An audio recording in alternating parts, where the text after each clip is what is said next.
Our first learning objective: define prepayment risk and describe time tranching structures in securitization. Our first learning objective: define prepayment risk and describe time tranching structures in securitizations and their purpose. Okay, as we know, the cash flows from mortgage-backed securities are uncertain. That means that scheduled and actual payments typically differ, and the actual payments are a function of the level of the interest rate. The lower the interest rate, the more likely the mortgage is to be renewed at a lower rate. And when you renew your mortgage, you pay out the existing mortgage. Well, that existing mortgage is in an MBS somewhere. It doesn't just get replaced, it gets paid out.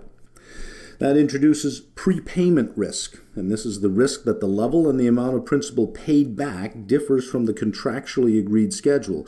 So let's say that you bought a mortgage-backed security because it had a specific estimated time to maturity, and interest rates decreased. Well, you're going to get your money back a lot faster, which means you're going to have to figure out what to do with that money that you're getting back precisely when reinvestment rates are lower. So two components to prepayment risk. There is contraction risk, the risk that you'll get your money back too soon, and we'll see shortly. There is extension risk, which is the risk that you'll get your money back too long, longer than what you originally expected. So when interest rates drop, prepayments will increase because borrowers refinance at a lower rate. Therefore, the MBS maturity will be shorter. MBS investors get their money back when reinvestment rates are lower. That introduces negative convexity. And we saw this with the callable bond. So as interest rates drop, the mortgage holders can prepay their mortgage, which is tantamount to recalling the mortgage. So we introduced negative convexity with callable bonds. MBS has negative convexity as well. They behave very much like callable bonds. Okay, and here is extension risk. When interest rates rise, prepayments will slow down. That will extend the maturity of the MBS, which also increases its duration. So the sensitivity of the MBS to changes in interest rates increase as interest rates go up. Lower cash flows for reinvestment right when rates are higher. So when you would like to get more of your principal back, when interest rates are higher so you can reinvest at higher rates, you're actually getting less of it. With contraction risk, when you don't want to get more of your principal back because reinvestment rates are low, you're actually getting more of it. So to avoid extension or contraction risk, MBS can be time tranched. So let's look at sequential tranching. Let's take a typical senior subordinate structure. So we'll credit tranche that, and we time tranche one class, the senior tranche. Now the investors who buy this class can then decide which of those they want, A, B, C, or D. A will avoid extension risk, and C and D avoid contraction risk. Here's how it works. For the senior tranche, as principal comes in, A gets all the principal that comes in, while B gets interest, C gets interest, and D gets interest. B doesn't get any principal till A gets all their principal back. So A is not going to have to worry about that bond getting longer and longer if interest rates rise because they get all the principal first. B gets their principal until they're paid out. Then C starts getting principal until its principal is all gone. Then finally D gets its principal.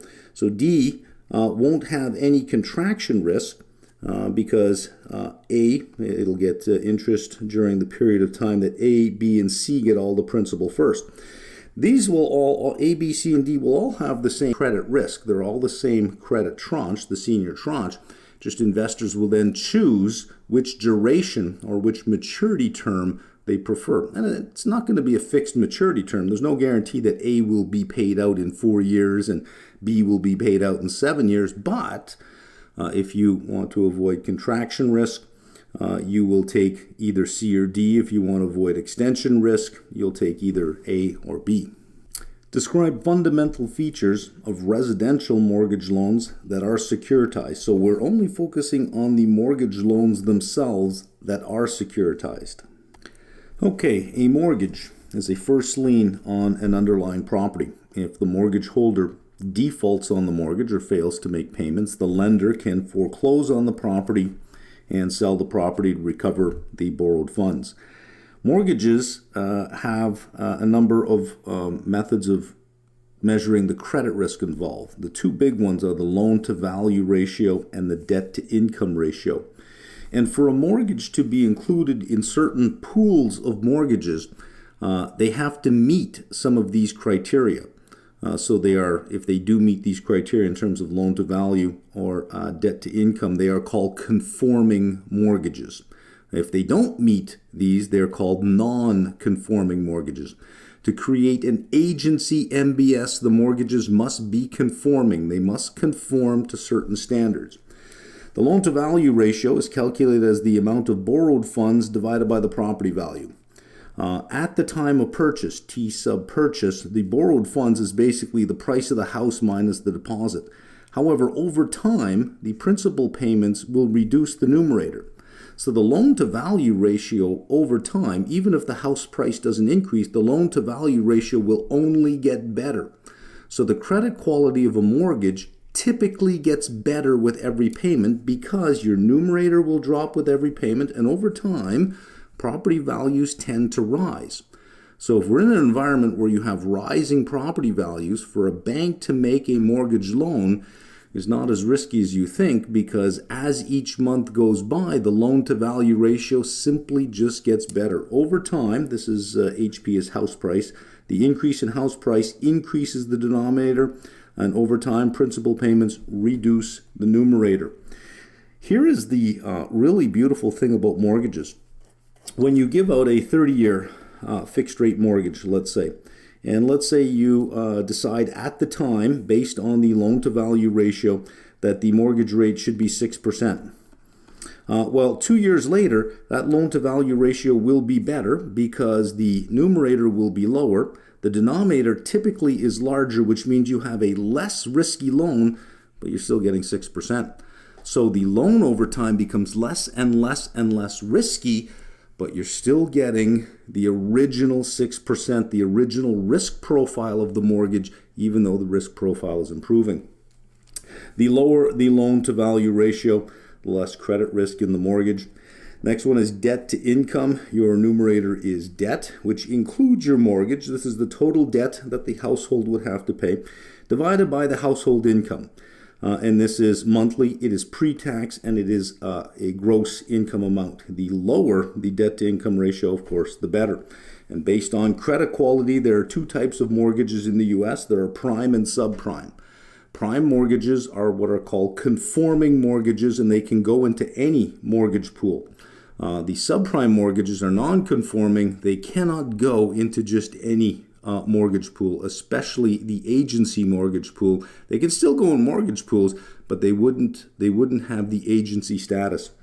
Prime is high credit quality, low debt to income, first lien mortgage. Subprime, lower credit quality, high debt to income or high loan to value mortgages, and may even be second lien mortgages.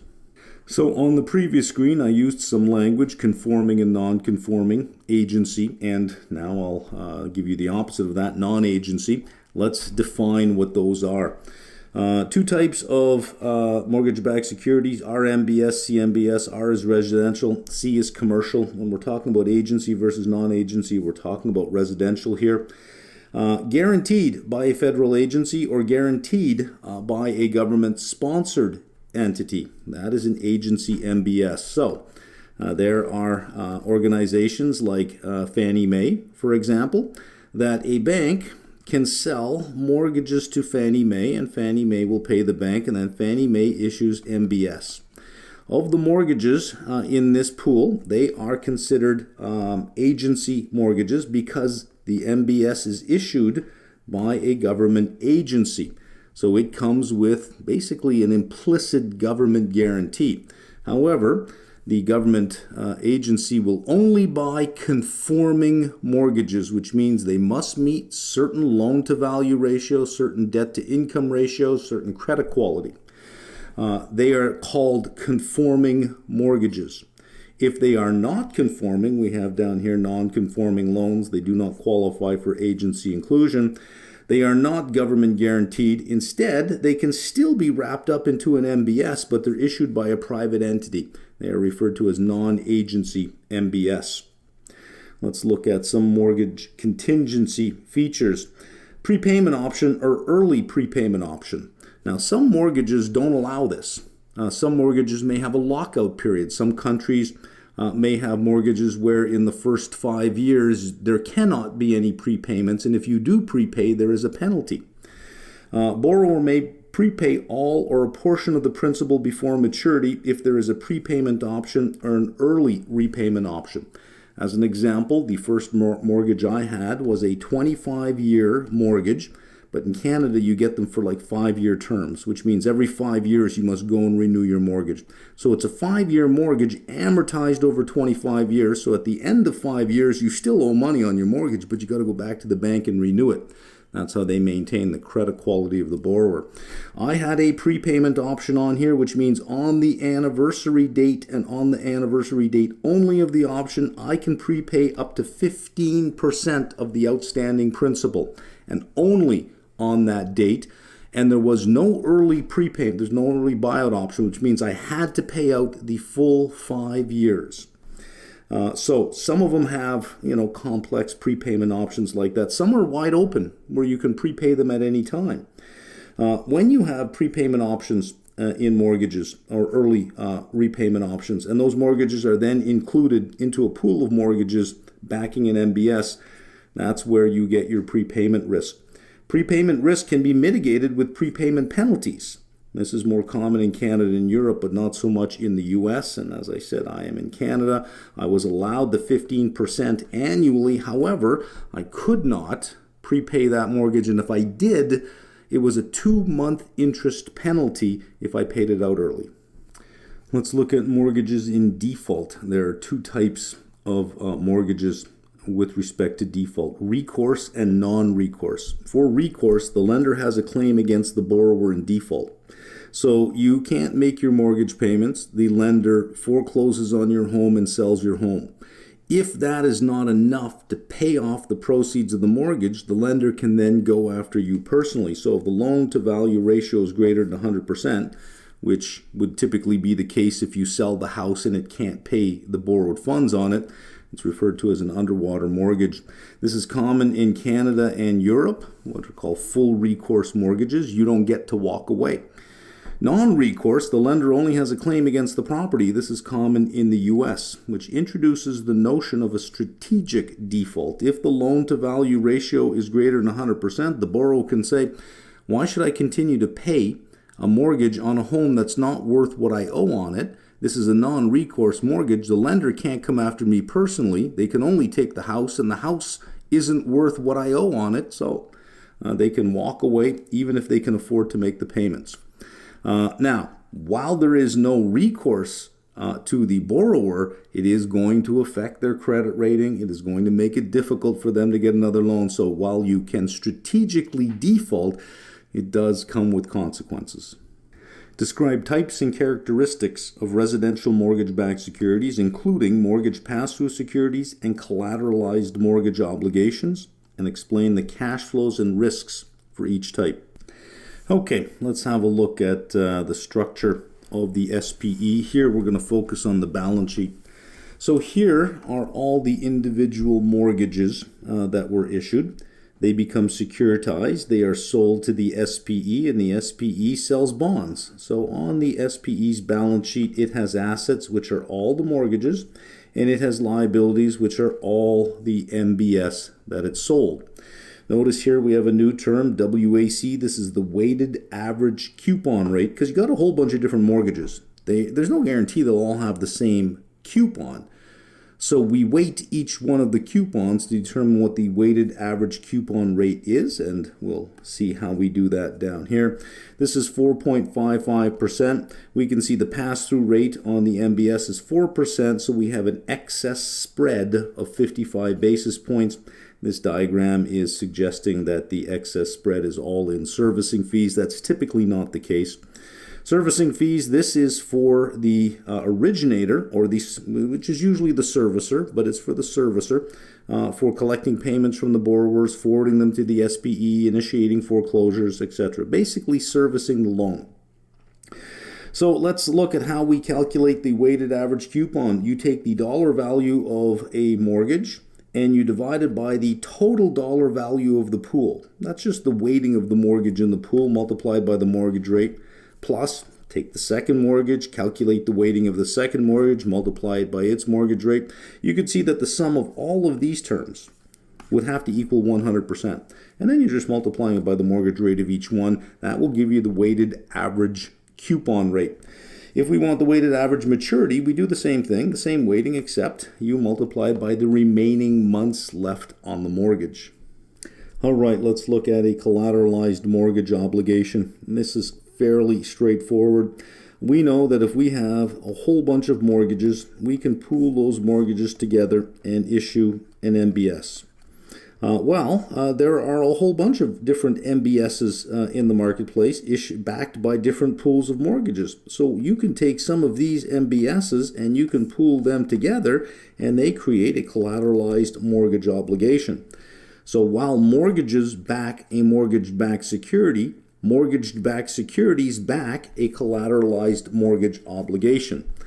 So on this diagram here, here's a whole bunch of mortgages grouped together in a pool, sold to an SPE, and MBS are issued.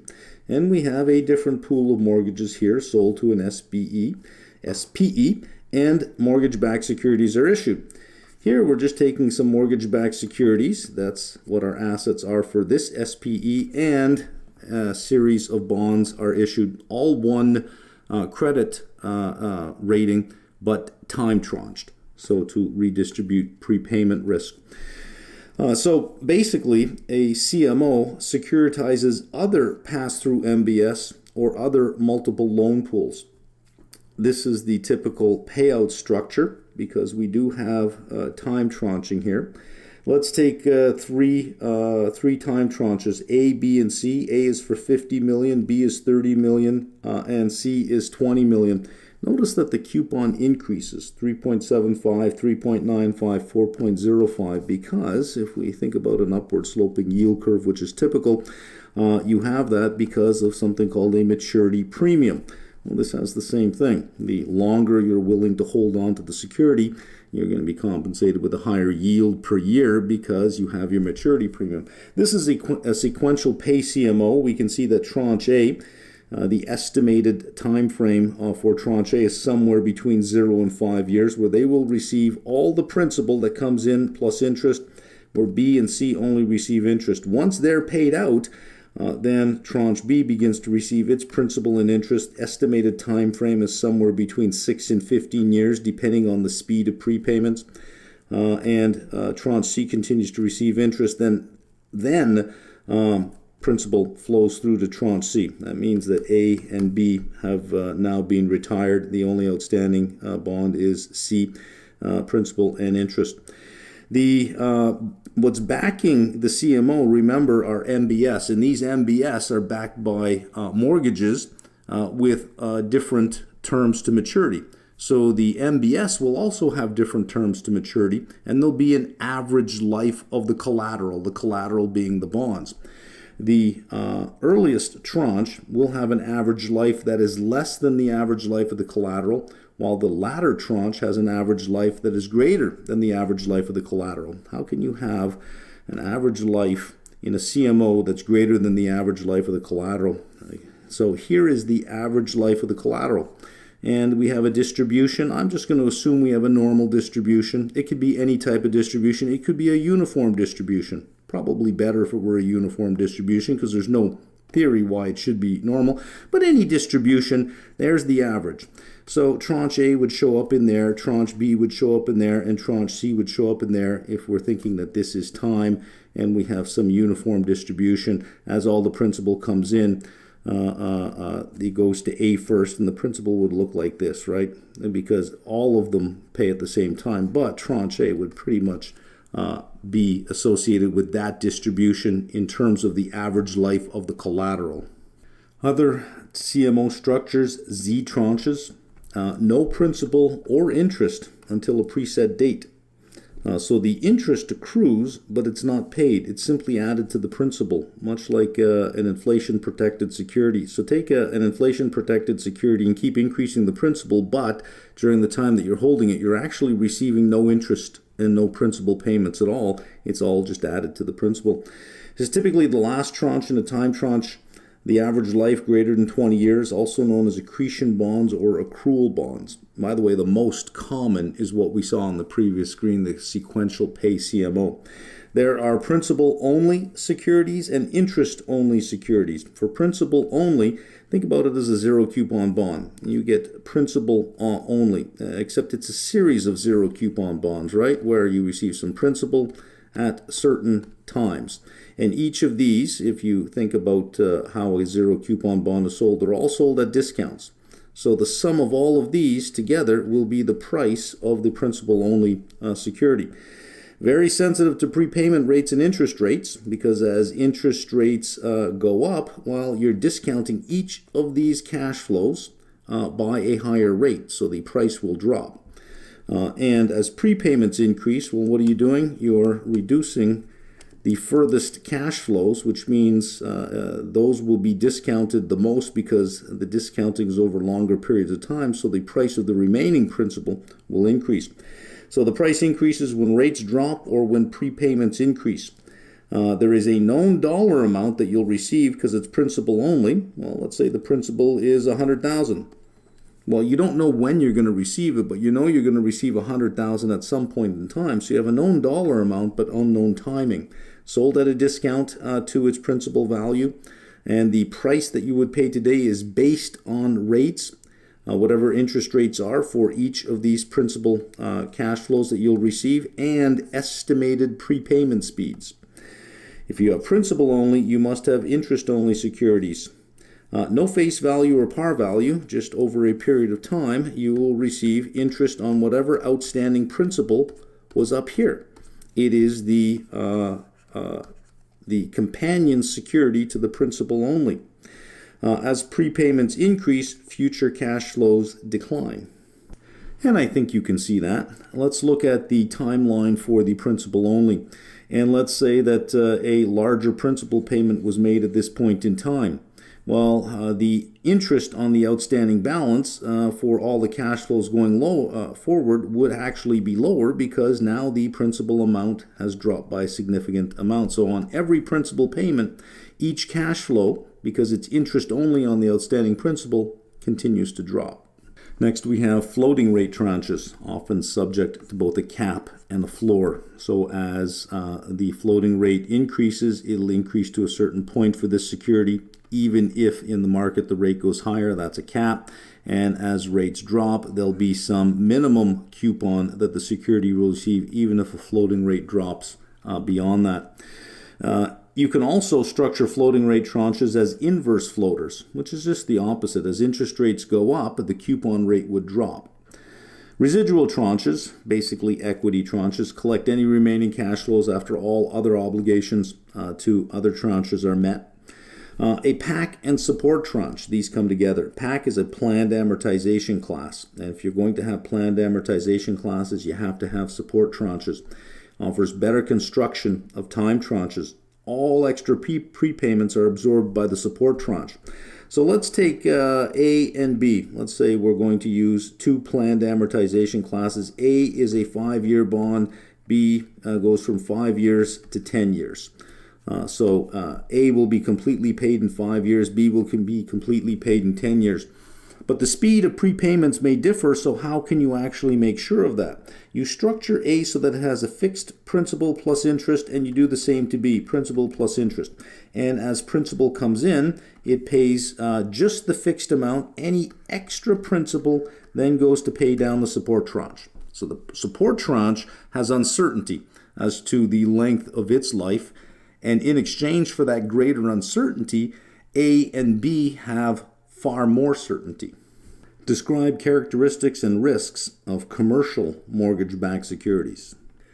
So CMBS, the C for commercial, these are mortgage-backed securities backed by a pool of commercial mortgages or income-producing properties. Commercial mortgages typically have a prepayment exemption period. For example, no prepayments for 5 years. We'll look at that down here. We'll talk about call protection. There may only be a single mortgage on a high-value marquee property backing the CMBS. It may be backed by properties from one borrower. In Europe, CMBS may include mortgages from different countries, typically floating rate with a cap. In the U.S., typically fixed rate CMBS. Look at the structure or how they're structured. Typically come with call protection, structural call protection, and loan level call protection. Structurally, think about sequential pay tranching.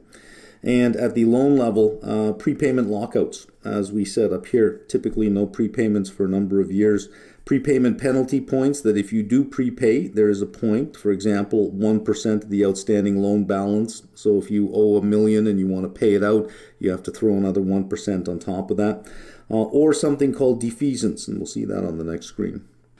Okay, defeasance, you'll see more of this term at level 3.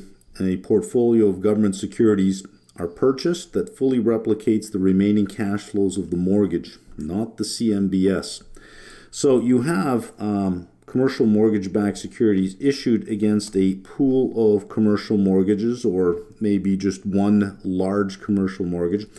If the holder here wants to pay this out early, they will replace this with government securities. And these government securities will be enough that the payments that it makes meets all the future cash flows related to the CMBS.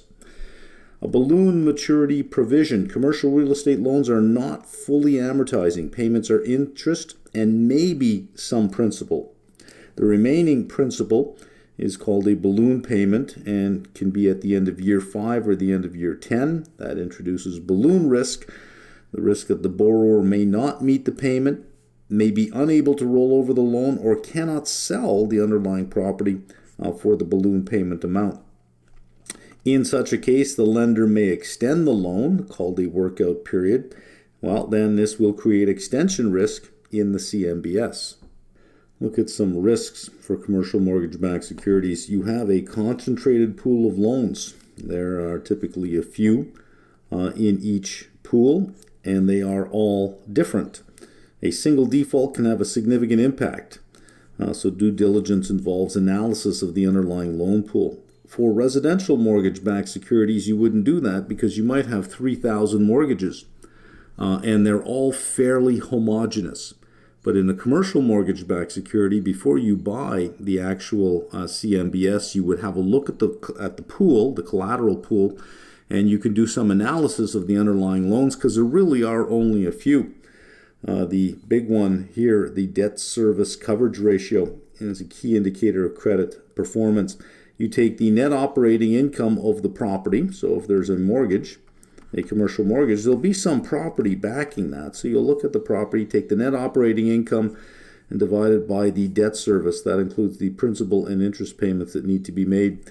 Your net operating income is income minus your cash expenses, less any maintenance CapEx. Anything greater than 1 means the cash flows can service the debt, and of course higher is better.